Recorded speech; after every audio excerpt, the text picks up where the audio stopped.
Porque mesmo com tantos sinais se cumprindo, Jesus ainda não voltou. Nós vamos entender esse tema, mais o estudo da nossa escola bíblica agora.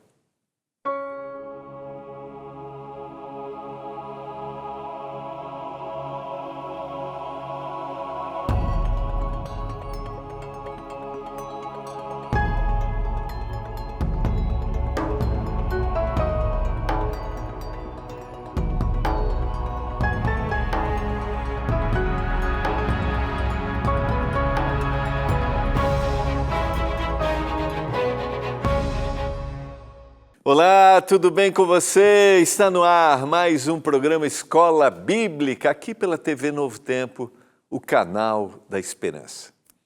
Privilégio ter a sua companhia. É uma alegria estar com você e podermos juntos estudar a Bíblia através das revistas Esperança, que a Novo Tempo produz e que distribui para os nossos telespectadores. Só você fazer contato com a gente. Olha, entra no nosso site também e dá uma olhadinha. A gente tem várias revistas de esperança com vários temas ali. Se você quiser educação de filhos, educação financeira à luz da Bíblia, profecias, Daniel, Apocalipse. Se você quiser entender sobre emoções, e agora a gente quer produzir uma nova revista, que é a revista Mente Feliz também. Aproveitando sobre o tema Mente Feliz, na semana que vem nós teremos a nossa semana especial de 24 a 28, às 8 horas da noite, falando sobre as nossas emoções, sobre como devemos viver saudavelmente tranquilos. Tá certo essa expressão? Saudavelmente tranquilos? Eu acredito sim, né? Então, doutora Rosana Alves vai estar com a gente na semana que vem, às 8 horas da noite, dia 24 a 28, você é o nosso convidado especial. Vai ser um momento muito legal de reflexões técnicas profissionais, que é a área da doutora Rosana Alves, mas também aplicação bíblica, espiritual, porque nós somos um só, né? Nós somos um ser físico, emocional e espiritual. Então, 24 a 28, às 8 horas da noite, você é o nosso convidado especial. Vai terminar a escola bíblica, você já fica. Terminou, 7h30 às 8 a gente está junto aqui, e aí você já acompanha o programa. Combinado? Tá bom? Eu quero orar para estudarmos juntos, mais uma vez, o tema dos sinais da volta de Jesus. Por que tantos sinais estão acontecendo e por que Jesus ainda não voltou? É o que a gente vai conversar hoje, à luz da Bíblia, porque as nossas revistas nos conduzem à palavra de Deus. Vamos orar? Senhor, nos dê compreensão ao abrirmos a Tua palavra mais uma vez, nos dê entendimento. Talvez alguém está nos assistindo e não acredita que Jesus vai voltar, não acredita numa mudança, numa transformação deste mundo. Eu oro para que ele fique com a gente, abra seu coração e entenda esta linda mensagem da Tua palavra. Eu suplico isso. Se alguém está triste, desapontado, né, está na caminhada cristã há muitos anos e talvez pergunte, quando o Senhor voltará? Tem muitas interrogações, que esta mensagem hoje reaviva esse desejo no coração do encontro com o Senhor Jesus. Eu te peço, em nome de Jesus. Amém. Vamos lá? Vamos estudar a Bíblia. Nós vamos analisar alguns textos que estão no capítulo 24 de Mateus, que é uma continuação do tema que a gente apresentou ontem, tá? A parábola da figueira, e a gente vai ter uma ilustração, a gente vai ter a parábola do servo bom e do servo mau, e a gente vai estudar um texto que está na segunda carta de Pedro à igreja cristã, onde há um questionamento lá no verso 4, onde está a promessa da tua vinda? A gente vai estudar um pouquinho, quero convidar você a abrir a sua Bíblia, acompanhar. Eu uso aqui sempre na tela os textos para se tornar um pouquinho mais didático para a nossa compreensão, mas é importante que você anote, que você tenha aí a sua revista, tá? Pode escrever aí do ladinho, tá? Se você já tem. Se você não tem, pode pedir a sua revista agora, liga para a gente, Nossa equipe está pronta para te atender. Esse é o tema número 12 que nós estamos estudando. Tema número 12, os sinais da volta de Jesus. Liga agora, é o 0 operadora 12 21 27 31 21 e peça a sua revista Esperança, tá? Vamos lá, vamos entender um pouquinho os sinais da volta de Jesus, a continuação do tema que nós começamos ontem. Então, o capítulo 24 de Mateus começou com aquele questionamento, os discípulos estavam olhando para o templo, né, a grandiosidade do templo, o templo que era muito significativo, e quando o Senhor disse que não ficaria pedra sobre pedra, havia uma ideia de que quando houvesse o restabelecimento definitivo do templo, então a terra seria totalmente transformada na visão deles, né, o reino terrestre, o restabelecimento da nação, né, de Israel, nação judaica, no caso ali, porque o reino havia se dividido, seria restabelecido, eles deixariam de viver a opressão romana e agora eles teriam proeminência total, como o Senhor havia profetizado. Então essa era uma visão equivocada que eles tinham, e aí o Senhor começa a apresentar os sinais, porque eles dizem, quando acontecerão essas coisas? O Senhor começa a apresentar os sinais, e agora na sequência, ele conta a parábola da figueira, a gente leu ontem, né? Aprendei, pois, a parábola da figueira, quando já os seus ramos se renovam, estou lendo o verso 32, as folhas brotam, sabeis que está próximo o verão, assim também vós, quando virdes essas coisas, sabeis que está próximo as portas, em verdade vos digo que não passará essa geração sem que tudo isso aconteça, passará o céu e a terra, porém as minhas palavras não passarão. Mas a respeito daquele dia e hora, ninguém sabe, nem os anjos dos céus, nem o Filho, senão o Pai. A gente leu esses textos ontem. E agora, o verso 37, na sequência. Pois assim como foi nos dias de Noé, também será a vinda do Filho do Homem. O Senhor está aqui fazendo uma referência a uma história bíblica da destruição da terra através do dilúvio, que está lá. Se você não lê a Bíblia normalmente, quero só fazer uma referência, que está no livro de Gênesis, a partir do capítulo 6, vai falar sobre a corrupção do homem, e depois vai anunciar o dilúvio. No capítulo 7, Noé vai entrar na arca, e depois a gente tem na sequência o dilúvio e a destruição da terra, porque eles chegaram numa situação terrível, né? Então o Senhor está fazendo alusão a esse acontecimento que eles conheciam. Pois assim como foi nos dias de Noé, também será na vinda do Filho do Homem. Porquanto assim como nos dias anteriores ao dilúvio, comiam e bebiam, casavam e davam-se em casamento, até o dia em que Noé entrou na arca, e não o perceberam, senão quando veio o dilúvio e os levou a todos, assim também será a vinda do Filho do Homem. Que descrição é essa? Dias anteriores ao dilúvio.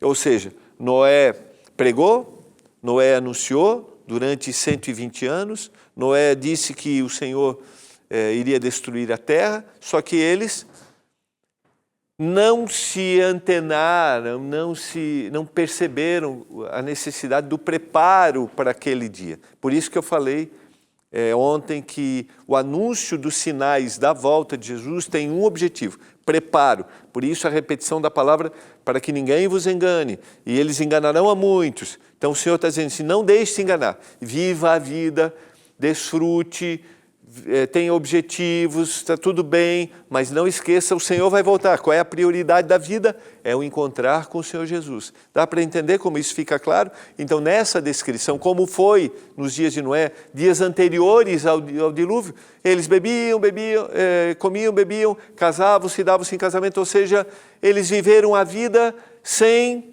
perceberem, não percebendo que o Senhor tinha uma mensagem para eles.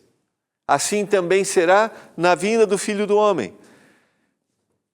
A gente tem que anunciar, a gente tem que falar. Agora, a reação que cada um vai ter, como será? E o Senhor está dizendo, assim será como nos dias de Noé. As pessoas vão falar, a gente vai anunciar, vai pregar, Jesus vai voltar, mas alguns não vão se dar conta da necessidade do preparo, porque o dia vai chegar, o dia da volta de Jesus vai chegar, mas as pessoas não estarão se percebendo dessa necessidade de me preparar para me encontrar com Ele naquele dia. E também, tem uma outra coisa que até ontem, quando eu terminei, eu estava pensando. Tem que considerar que eu estou vivo agora, então eu tenho que estar preparado para encontrar com Jesus neste momento, nesta hora. Se tem alguma coisa na minha vida que precisa ser colocada em dia, é agora, é nesse momento, porque eu não sei se eu vou ter vida daqui um pouco. Dá para entender isso? Eu não sei se eu vou ter vida daqui um pouquinho, daqui um minuto, daqui alguns segundos. Eu não sei se o programa vai terminar, é assim. Mas a gente não vive com previsão assim de considerar que este momento é importante. A gente não conta os segundos de agora, que esses segundos, esses minutos são importantes. E aí a gente vai ao longo da vida guardando rancor, mágoa, a gente não conserta, a gente vai, a gente usa até uma palavra técnica, a gente vai procrastinando as decisões, ou seja, deixando, vai empurrando, não, deixa para amanhã, deixa para amanhã. Tem alguma coisa na sua vida que precisa ser colocada em dia hoje? Eu terminei ontem falando sobre isso. Tem alguém que você precisa perdoar? Tem alguém que você precisa pedir perdão hoje, nesse momento, agora? Não deixa para depois. Então o Senhor está dizendo assim, eles não perceberam, foram vivendo a vida, sem se prepararem. Então 2 estarão no campo, um será tomado e deixado o outro.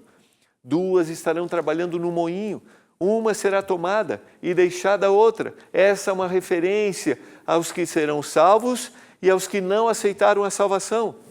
Então o Senhor não está dizendo que isso vai acontecer de forma assim, sem percepção, não. O Senhor está dizendo da sua volta. Todo olho vai ver Jesus. Viu que nos versos anteriores ele disse que os anjos vão vir com grande poder e grande glória, mas um será tomado e deixado o outro.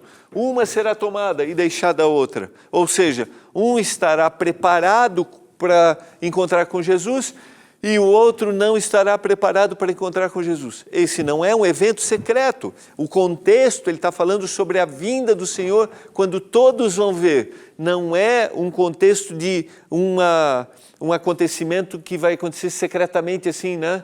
Não é um levar-se secreto, não é um arrebatamento secreto, não. O contexto está dizendo assim, é preparo.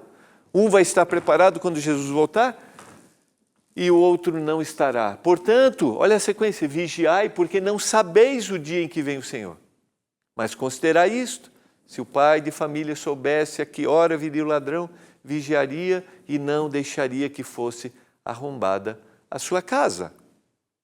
Por isso, ficai também vós apercebidos. Viu que ele usou no verso anterior a expressão, portanto, vigiai, fique ligado. E agora, ele usou a expressão, fiquem apercebidos, porque a hora em que não cuidais, o Filho do Homem virá. Nós sabemos dos acontecimentos? Sabemos que devemos esperá-lo, estarmos preparados? Sabemos. Agora não sabemos o dia e a hora. Portanto, fiquem apercebidos. Vigiai. Porque mesmo, agora vem a pergunta, porque mesmo com tantos sinais se cumprindo, Jesus ainda não voltou. E a gente tem aqui várias reflexões para fazer, porque é como um fruto que amadurece no pé, assim será a volta do Senhor Jesus. O mal precisa se revelar, porque a volta de Jesus tem a ver com uma coisa, queridos, tem a ver com o caráter de Deus, o quanto Deus ama, quanto Deus deseja salvar. E é isso que tem a ver a volta de Jesus. E por isso, o Senhor tem que revelar o seu amor. E Ele está revelando o seu amor para todos nós. O caráter amoroso de Deus, seu objetivo em salvar, está se revelando. E agora vamos para o texto de 2 Pedro, o texto que eu citei, capítulo 3, verso 3 e 4. Eu quero até abrir aqui na minha Bíblia, que eu gosto de marcar, tenho marcado na minha Bíblia esse texto, porque eu acho ele muito interessante. Tendo em conta, antes de tudo, que nos últimos dias virão escarnecedores com seus escárnios. Pessoas que vão falar aquilo que não é a verdade, andando segundo suas próprias paixões e dizendo, onde está a promessa da sua vinda? Porque desde que os seus pais dormiram, ou seja, morreram, todas as coisas permanecem como desde o princípio da criação. A gente até usa uma palavra técnica, né? Tudo está uniforme, é uniformismo, né? Tudo está uniforme. Desde que os pais morreram, e lembra?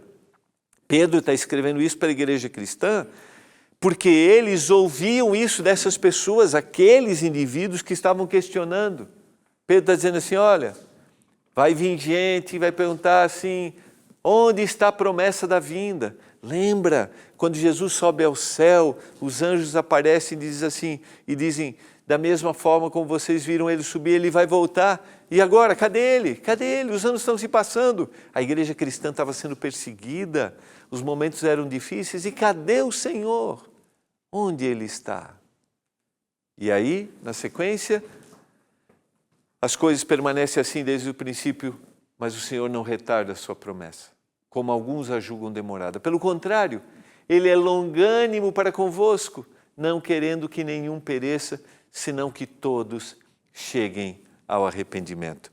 Se você ler o texto, ele vai dizer, né, lá no verso 5 aqui, porque deliberadamente eles esquecem que de longo tempo houve céus, bem como terra, o qual surgiu da água e através da água pela palavra de Deus, pela qual veio a perecer o mundo daquele tempo afogado em água. Faz uma alusão ao dilúvio.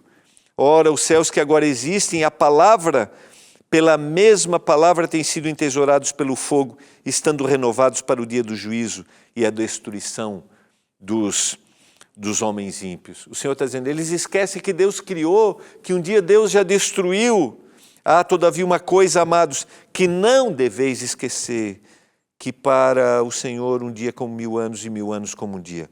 E aí vem na sequência. E o Senhor não retarda a sua promessa, como alguns a julgam demorada. O Senhor é longânimo para convosco, não querendo que nenhum se perca, nenhum pereça, senão que todos cheguem ao arrependimento. Então o que o Senhor está dando? O Senhor está revelando seu caráter amoroso. Porque o Senhor não veio ainda? Porque o Senhor está dando oportunidade, porque o seu caráter de amor e longanimidade, sabe, de misericórdia precisa ser revelado, quando o caráter do inimigo de Deus também precisa ser revelado. E Pedro vai dizer também na sua carta que ele anda ao nosso redor, bramando com o leão ao ponto de nos destruir. Porque ele sabe que pouco tempo lhe resta. O que está em jogo é o caráter de um Deus amoroso e de um inimigo falso que acusou que Deus não dá liberdade. E é esse caráter que precisa ser revelado. E esse caráter é revelado na oportunidade que o Senhor nos concede. Virá, entretanto, como ladrão o dia do Senhor, no qual os céus e a terra passarão com estrepitoso estrondo. E os elementos se desfarão abrasados, também a terra e as obras que nela existem serão atingidas. Serão atingidas, serão destruídas para sempre. Visto que todas essas coisas hão de ser assim desfeitas, deveis ser tais como os que vivem em santo procedimento e piedade, esperando e apressando a vinda do dia de Deus. Eu tenho que contar, eu tenho que viver e tenho que compartilhar, por causa do qual os céus incendiados serão desfeitos e os elementos abrasados se derreterão. Como que eu devo viver? Eu devo viver em santo procedimento. Ou seja, avaliar, como eu mencionei, como está a minha vida hoje. O que eu preciso fazer? O que eu preciso abandonar? Quem eu preciso perdoar? Para quem eu preciso oferecer perdão? Estou falando para você nesse momento, meu querido, não vale a pena viver guardando mágoas do passado. Não vale a pena viver, sabe, esperando uma transformação, mas gere a transformação. Não vale a pena viver guardando no coração algo que vai te contaminando e te destruindo interiormente. Não vale a pena. Não vale a pena. A vida passa muito rápido, a vida é muito curta, e um dia todos nós compareceremos diante do Senhor e daremos conta de como nós vivemos. E não justifique, não tenta justificar, não tenta. Se liberte se liberte daquilo que talvez hoje te traga angústia, mágoa. E o Senhor está dizendo, viva em santo procedimento e piedade. Nós, porém, segundo a sua promessa, esperamos novos céus e nova terra, nos quais habita justiça. Eu entendo que às vezes nós podemos ser tratados injustamente.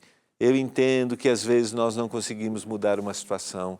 Eu entendo que às vezes nós gostaríamos de ter um outro cenário em nível familiar, nós gostaríamos de um outro cenário no nosso ambiente de trabalho, nós gostaríamos de um outro cenário no nosso ambiente social, mas ninguém no mundo vai prover um novo cenário.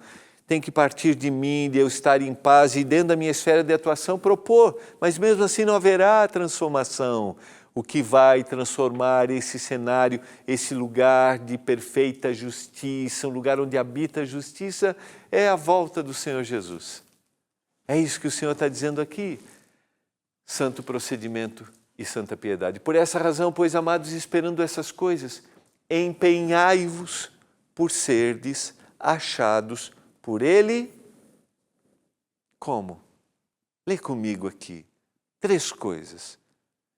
Em paz, sem mácula, irrepreensíveis. Estou falando para você nesse momento que talvez não esteja em paz. Estou falando para você nesse momento que talvez esteja aí angustiado, sabe? Gostaria que as coisas fossem diferentes, né? E com os seus ideais. Que o Senhor nos encontre em paz. Essa é a paz que Paulo vai dizer que excede a todo entendimento. Essa é a paz que supera conflitos exteriores, mas nos dá tranquilidade interior. Talvez você viva num ambiente que exteriormente seja de conflito, mas o Senhor pode lhe dar a paz. O Senhor deseja nos encontrar em paz, irrepreensíveis, tranquilos, oferecendo o melhor. Oferecendo o melhor para aqueles que vivem ao nosso redor, mesmo que às vezes, humanamente a gente pode dizer, não merece. Nós não merecíamos a salvação do Senhor Jesus, mas Ele nos ofereceu. Vós, pois, amados, prevenidos como estáis de antemão, acautelai-vos, não suceda que arrastados pelo erro desses insubordinados, ou seja, daqueles que dizem, cadê a volta do Senhor Jesus?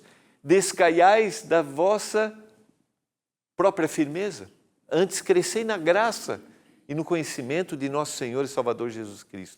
A Ele seja glória tanto agora como no dia eterno. Crescei na graça e no conhecimento, não deixa ser arrastado e tire de você o desejo de encontrar Jesus, sabe? Talvez estou falando para você que desanimou na fé, e tem ouvido esses questionamentos. Cadê o Senhor? Cadê o mundo transformado? Cadê o mundo de injustiça? Está cada vez pior. Querido, nosso papel é viver em paz e oferecer o melhor. Esse é o nosso papel.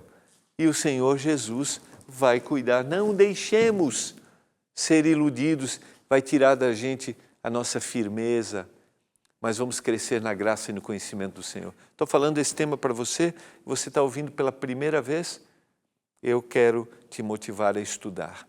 Quero te motivar a entender mais. Quando a gente coloca aqui a revista, por exemplo, né, a gente te motiva para você pedir a sua revista, é que nós temos esse objetivo, só esse objetivo. Entenda mais o que o Senhor tem para te oferecer. Não esqueça, liga para a gente, peça a sua revista, 0 operadora 12 21 27 31 21. Entenda a vontade do Senhor. Entenda o que o Senhor tem para te dizer. Sequência.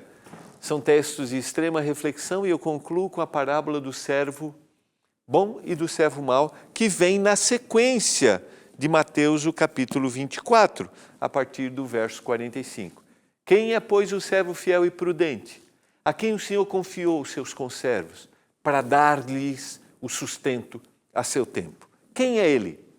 Feliz é aquele servo, abençoado é aquele servo, a quem o seu Senhor, quando vier, achar fazendo assim. Em verdade vos digo que lhe confiará todos os seus bens. Aquele que estava esperando aquele que estava envolvido, aquele que estava vivendo a vida, mas comprometido em encontrar o Senhor Jesus. Esse será. Mas se aquele servo, sendo mau, disser consigo mesmo, meu Senhor demora-se, e passar a espancar os seus companheiros e a comer e a beber com ébrios, virá o Senhor daquele servo em dia em que não espera e em hora que não sabe, e castigá-lo-á, lançando-lhe a sorte com os hipócritas. Ali haverá choro e ranger de dentes. Então o que o texto está dizendo como sequência? Lembra? Ele deu os sinais, apresentou os sinais, falou da parábola da figueira, fiquem atentos, deu o exemplo dos dias de Noé, que como seria? Eles viveram a vida sem comprometimento. E agora ele vai dizer, quem é o servo bom, fiel? É aquele que está comprometido em conduzir, em levar esta mensagem para as pessoas. Porque ele não será aquele que não vai estar esperando. Agora, o servo mau é o contrário disso, ele não se comprometeu e ele ainda tratou mal a quem o Senhor pediu que ele cuidasse. Dá para entender? Dá para entender? Aqui pode ser aplicado a líderes religiosos em comunidades que, ao invés de cuidar, de orientar, exploram e não dão como prioridade a volta do Senhor Jesus. E a pergunta para nós hoje é essa, né? Simples. Eu estou preocupado com a volta de Jesus e estou vivendo, preocupado no sentido, né, não de angústia, não, mas eu quero encontrar o Senhor Jesus. Eu quero encontrar Jesus. Quando eu era criança, meu pai trabalhava muito, muito, muito. E muitas vezes eu ficava esperando meu pai, ficava olhando pela janela, a hora que o ônibus parava e ele subia um morro até chegar à nossa casa e eu ficava olhando porque eu queria ver meu pai chegando. Fazia isso muitas noites e só ficava tranquilo a hora que meu pai chegava. Eu desejava encontrá-lo. Ele era a segurança, era a paz, era a certeza de que nós estávamos sendo conduzidos na nossa casa. Você deseja encontrar Jesus? Você deseja vê-lo vindo nas nuvens do céu? Você quer se preparar para esse encontro? Eu quero. E eu quero orar por isso nesse momento, para que estejamos preparados quando Jesus voltar. Pai, eu não sei quem está me ouvindo agora, se ele está preparado, se ele abandonou os caminhos, se ele está ouvindo isso pela primeira vez, eu não sei, mas eu quero orar em nome de Jesus Cristo, que essa mensagem toque profundamente o coração e que a gente se prepare para encontrar o Senhor quando o Senhor estiver vindo nas nuvens do céu. E que enquanto estamos aqui, que a gente cuide das pessoas, que a gente compartilhe esta mensagem. Essa mensagem que um dia recebemos, mas que nós queremos que outros também recebam. Nos ajude para isso, eu suplico. Em nome de Jesus. Amém. Foi muito bom estarmos juntos. A gente se encontra amanhã para falar desse grande evento, a volta de Jesus. Tchau, até amanhã.